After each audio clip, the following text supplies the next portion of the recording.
Hello everyone, this is Sheba Joy. Today I want to talk about seeing Jesus. Um,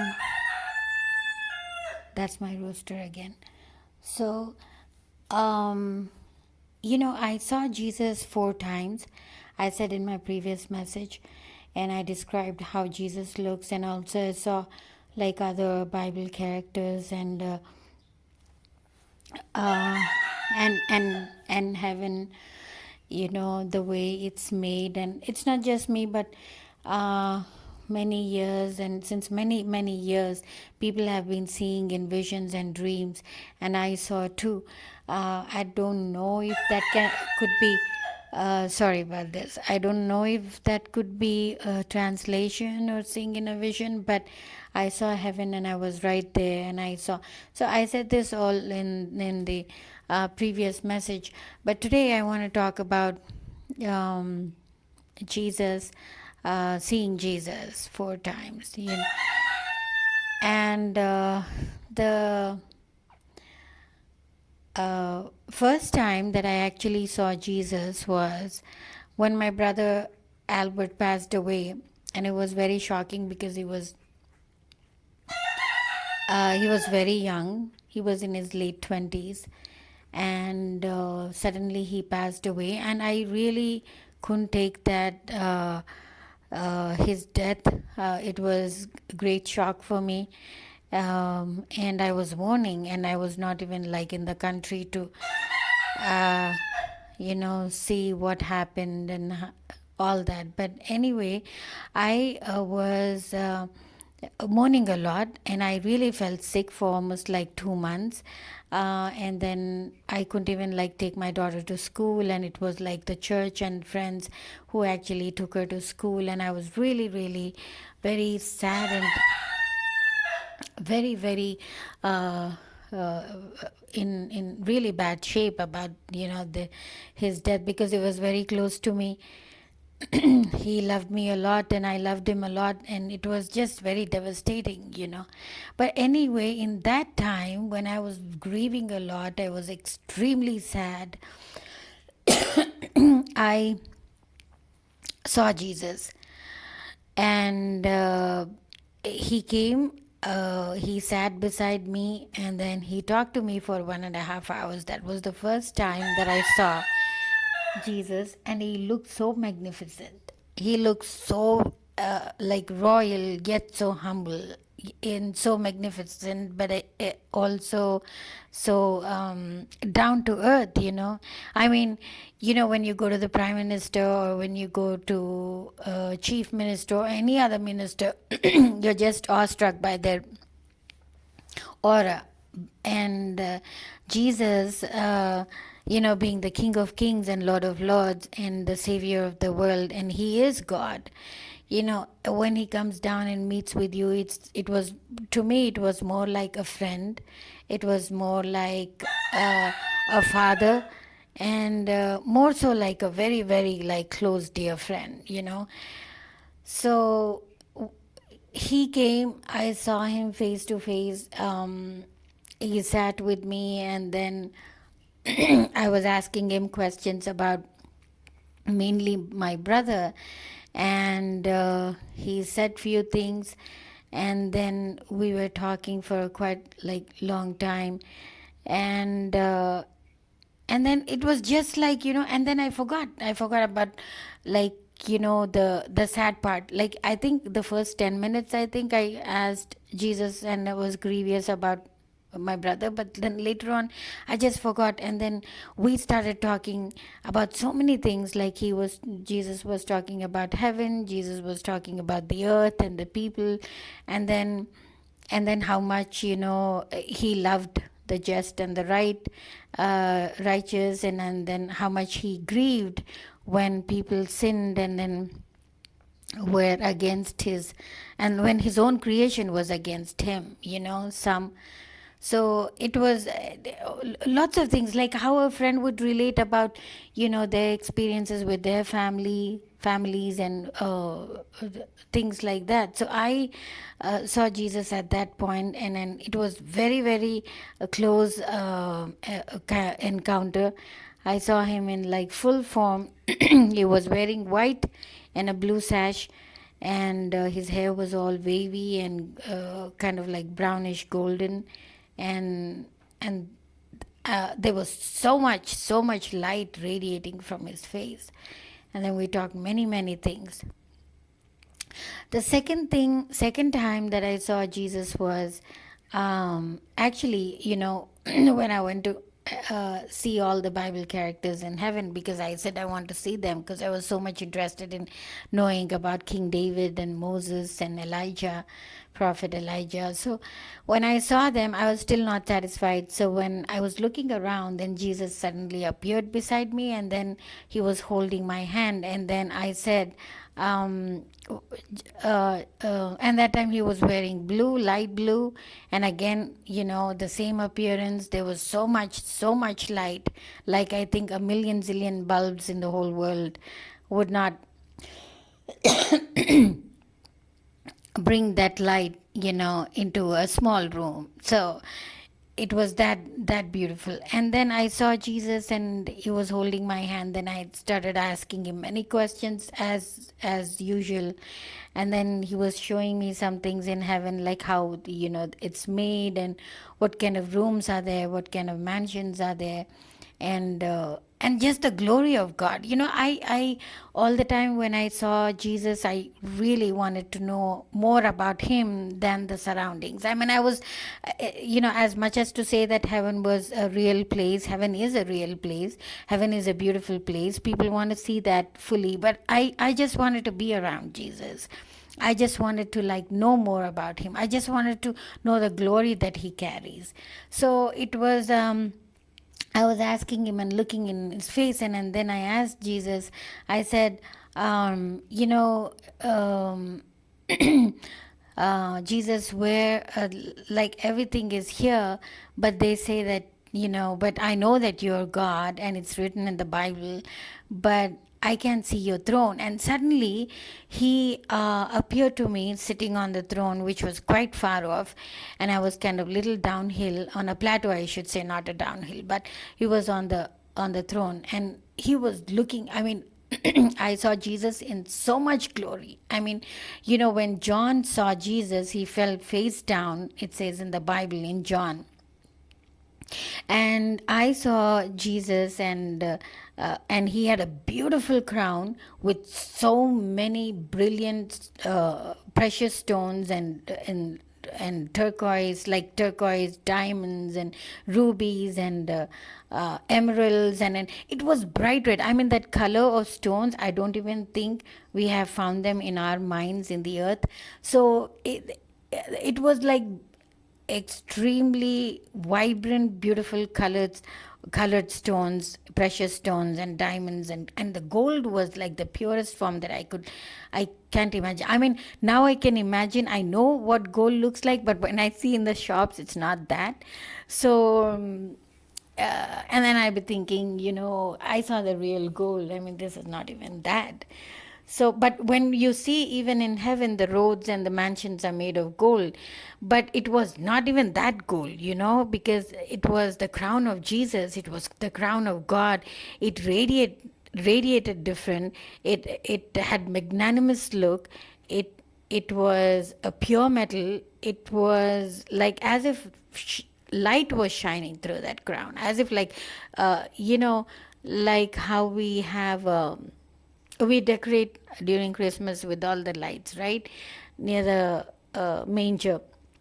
So it was like that, as if like there were like million zillion bulbs in the crown itself. And so it was beautiful. Just started staring at that crown, and then I looked at Jesus, and I was like, then it was so concrete evidence that Jesus was, is God, and it was real. And then I just looked at him, and John fell face, and they say you can't see God, but Jesus showed himself to me on the throne. And because I asked him, I said, Jesus, I know you're God. And it's written in the Bible in John 1 says that, in the beginning was the Word, and the Word was with God, and the Word was God. So everything is Jesus. The Word, meaning the Bible, is God because He spoke it. And and the earth and men came, and the man like Adam and Eve came into existence because Jesus, God framed them. I mean, God formed them, not framed them, sorry, God formed them. And uh, and then Jesus was real on the earth, like talking and walking with people. So, and then when he left, the Holy Spirit was there. Because again, the Holy Spirit also existed long before Jesus came on the earth. How? Because it says the Spirit of God moved on the waters in the heavens. It says so in the Bible. So the Spirit of God was already there. So I asked Jesus, I wanted to see, because every time till now they could not see the face of God. But when I wanted to really see, He showed Himself, and I don't know how to say this, because this is a very, very humbling experience to see Jesus on the throne with the face, with the glory, with the aura, with the magnanimity, with the extravagant, like the look. Because suppose like we go into the theaters and we see a movie, we see on a very big screen, and and then everything looks very big. So Jesus was like 1,000, 100 times, 100,000 times more than that. And I saw that, and I was so happy. I was so happy. And when I said, wow, I'm seeing God, and He smiled from the throne, folks. And I cannot tell you that kind of happiness, that kind of like joy, that kind of everything that I saw, like, and then I wanted again Jesus by my side. So I looked to the side, and then I saw Jesus again. So I was like, oh, so Jesus, you're back. And then when I saw, uh, so he was like, did you see? I said, yes. And I said, not that I never believed, but I always believed, but I just wanted to see, with my eyes. And then the third time that I saw Jesus was, I don't know if I should call this a like a translation or a vision, but the third time that I saw Jesus was, He was like in white clothes, fully like dazzling, no blue and nothing of that sort, but fully like dazzling white clothes, that kind of shining white clothes. I don't think anyone has ever seen. I can say, unless they've seen Jesus, that kind of clothes are not on anything or anywhere in the world. So I saw those white dazzling clothes on Jesus, and He had a blue sash which was not very broad, which was almost like 4 to 5 inches in breadth, and it was around His from the neck to, the sash that they wear, the priests. So it was that, and a very, very, very sharp sword. He had a sharp sword to the side, and it was dazzling. It was like that itself was like platinum, and it was brilliant, and it was shining too. So and yeah, so when I saw that, and I saw Jesus on the throne, it was on the white horse, and that horse was very beautiful. I mean, the eyes of the horse were like big, very calming, very soothing, and it was like brilliant. I mean, that kind of, and it the even the horse was very big, like, the biggest of the biggest horses. I googled, and I saw that even the size that I saw on the Google pages was not even the size that I saw in the heaven. The horse was really big, and it was very, very white. And So Jesus was on that, and then I was like down there, and I said, Jesus, where are you going? Every time I see Jesus, I feel like having conversations with him, so, and having like lots of questions. So I said, Jesus, where are you going? And he smiled and he said, I'm going down to earth. And I said, but why? Because this isn't this a nice place to be? And then he said, no, actually I have to go down and fight a war. It is Armageddon, war of Armageddon. That's the last, we see that in Revelation and also in other parts of the Bible. I'm not going there because I'm just like doing other things and recording this. But in any case, Jesus said that this is, I'm going down to get back the remaining saints. So then later on, when I read in the scriptures, the saints that are already caught up, the people that are already caught up was at the rapture, but the ones that are remaining there, they had to go through this tribulation and the Armageddon war, where Jesus fights with Satan. I mean, he doesn't fight, he just lands on that ground in the land of Megiddo.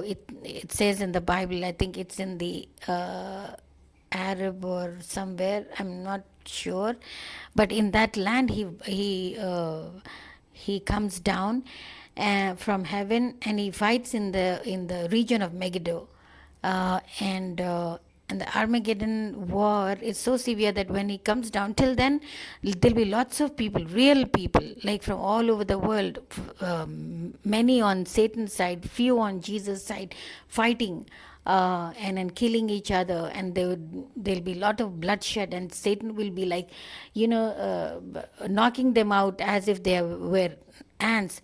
But when Jesus steps down, what happens is the whole earth opens up, and there's a big thunder in the earth, uh, like a sound, and then there's hollow ground that happens over there.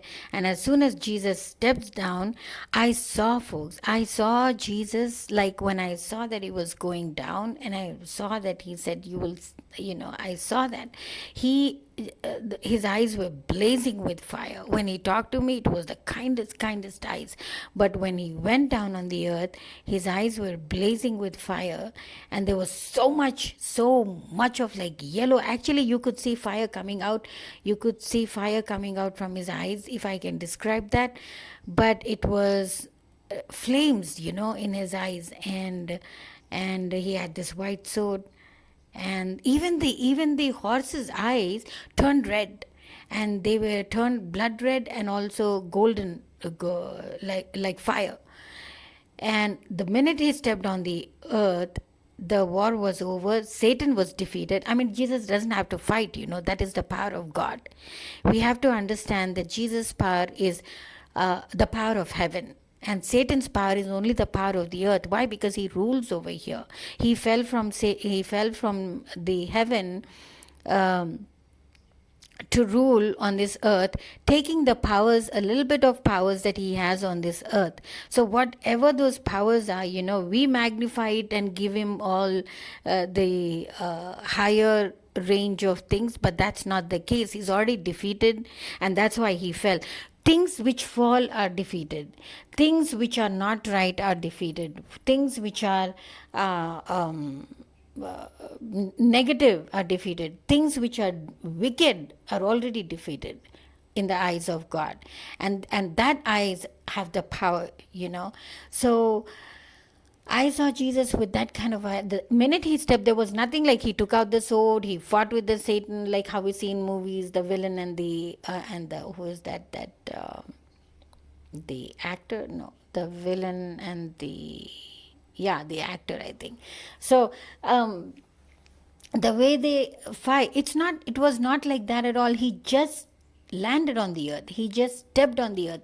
His horse just put a foot on the earth, and that's it. The heaven, the this devil, the Satan, Lucifer, was in shambles, was in chains, was screaming like mad dog, like thousand mad dogs, and he was cast into hell.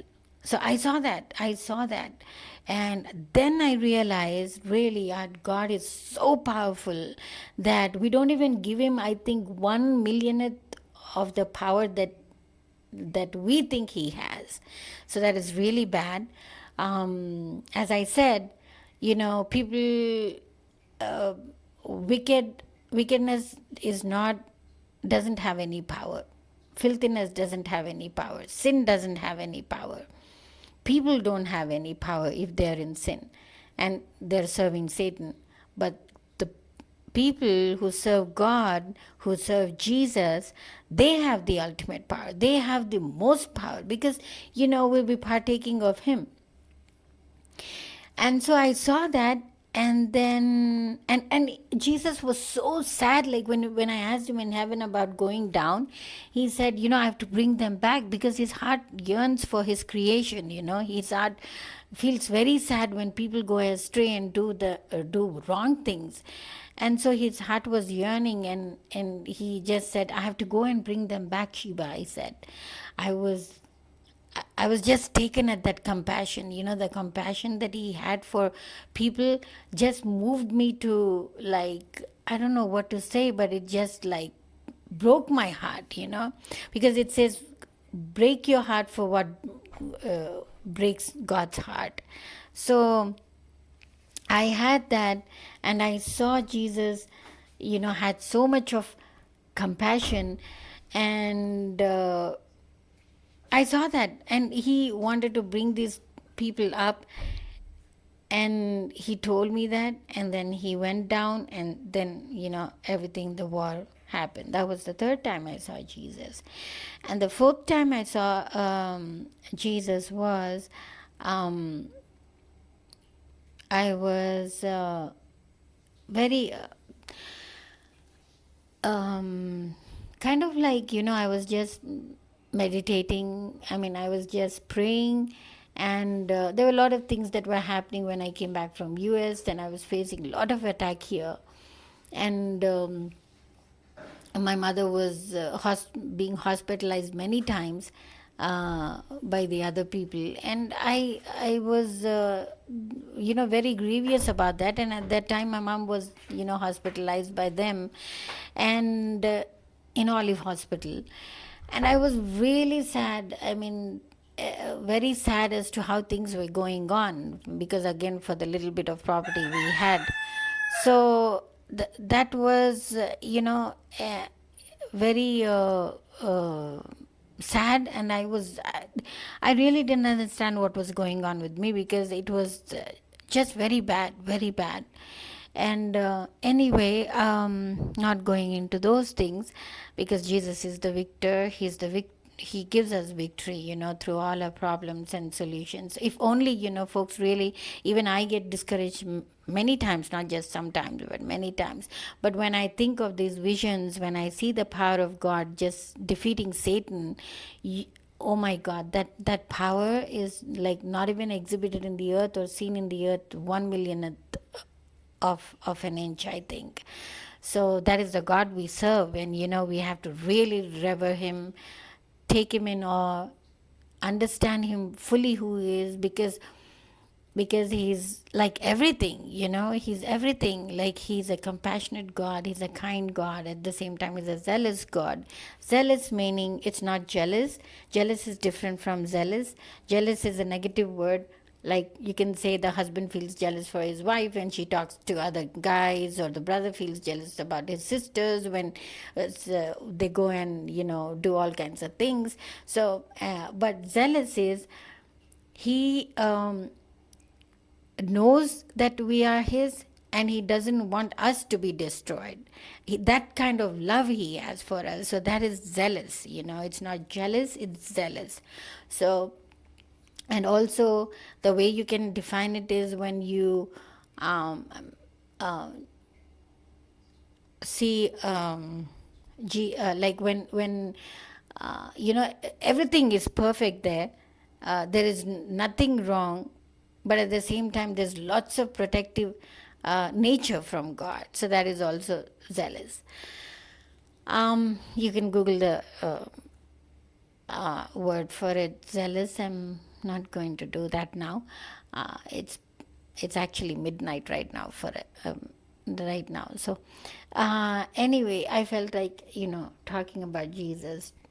And so the fourth time, yeah, so when those things were happening and I felt, very sad for my mom and our situation, everything was just not anything, nothing was right, but anyway, I saw Jesus, you know I saw Jesus like half meaning from the head to the chest, a little below the chest, I think, to his stomach. Yeah, I saw him, and he just came, and then he sat there. He was also very sad, he sat there, and he just gave me an assurance that when he is there with me, there's nothing can touch me. No one can touch me and my mother. No one can touch anything, And that proved so much of like, because all actually I was in prayer, and all those I was praying for her to get well, come out of the hospital for 7 days, and it was just very sad to see her like that, and all the attack that we faced at that time. So I was like, no, this is not going to happen, Lord. And he knows the truth. See, it is one thing if I speak something, but when God knows what is happening with us folks, it's a serious business. I might know entirely, I might not know anything, not even 1 inch of what you are doing, and but God knows, and we cannot escape that. We cannot escape, and we cannot hide, what we do in front of him.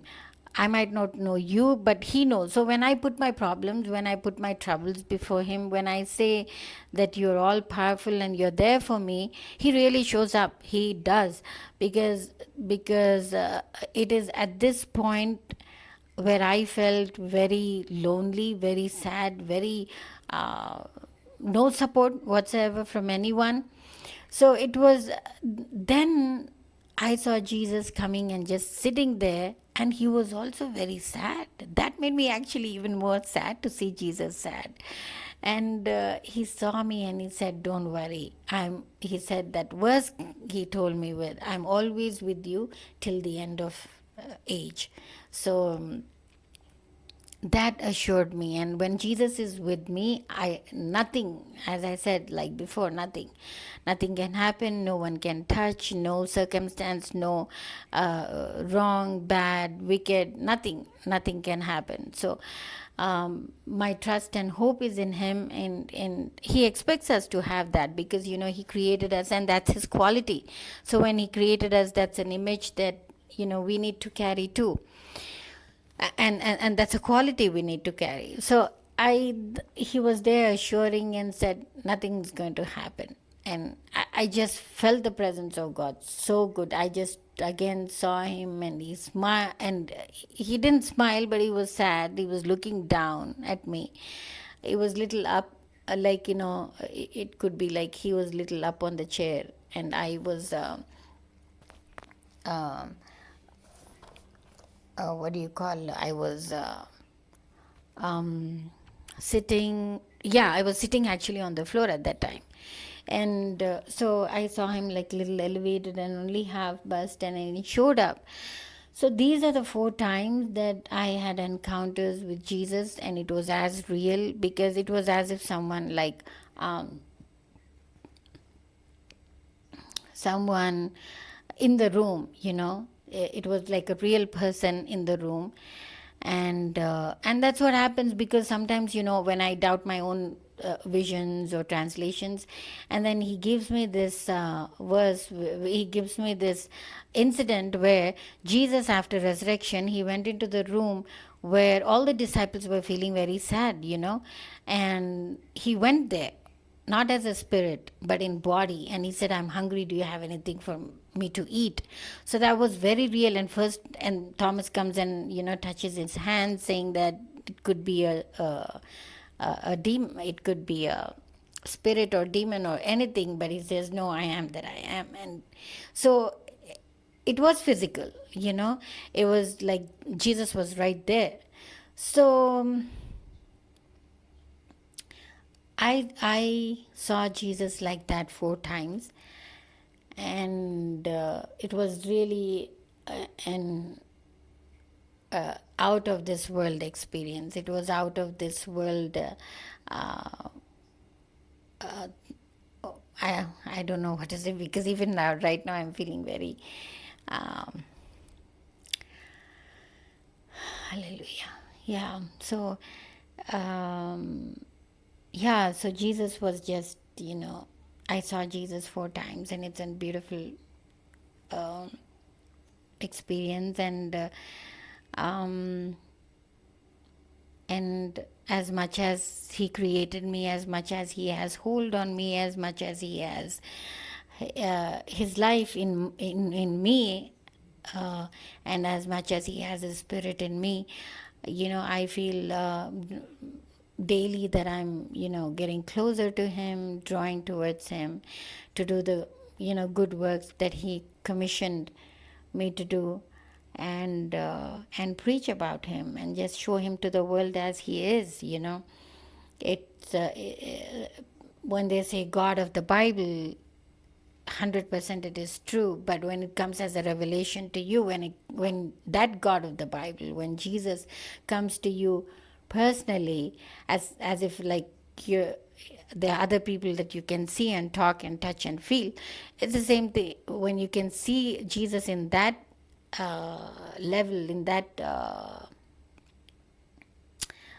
what do you call this, um, way, uh, you know, it's different. And I want to show that kind of Jesus to the world, because it's important. And everybody has to know about Jesus, because ultimately this is his world, this is his earth. And so that is what it is, friends. And I really, I hope to see and one more thing, it's not anything but, someone was prophesying, and they also even sent me a text message where actually they saw me sitting with Jesus and having conversations. Maybe I'll put that up in the video. And it's for so many years, for almost like 6 years, I think. Yeah, I did not want to show that, but they prophesied, they saw that. And the sweet conversations they said that I have with Jesus, and I do. And I'm wanting that to grow more and more. And he will fulfill, his desires, because he's a passionate God. And he will fulfill. So my one thing is, Jesus is not, Christianity is not a religion.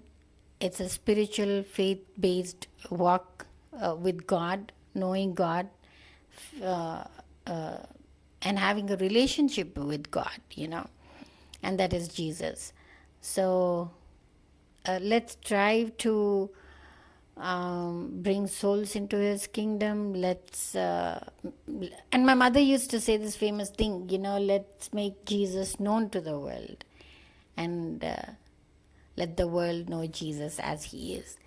So I really used to like that, let him be known, she used to say. I have many of her writings, which she wrote, like let him be known and things like that, on a personal level. So yeah, so it was just anyway, I'm not going to take much time on this, but these are my experiences, and these are me knowing Jesus 4 times. And I think I shouldn't be satisfied just at that level. At that point, I want to know him more daily, and I want to see him daily. So uh, pray for me, please. And and I'm definitely praying for all of you, whether you are my friends or enemies or whatever it is. I'm not in control of you, God is in control of you. His spirit, is the one that guides, reprimands, and does what he has to do. So we are under his control. And so that's what it is. um, I think that's it. So may the Lord bless this word, and thank you for listening.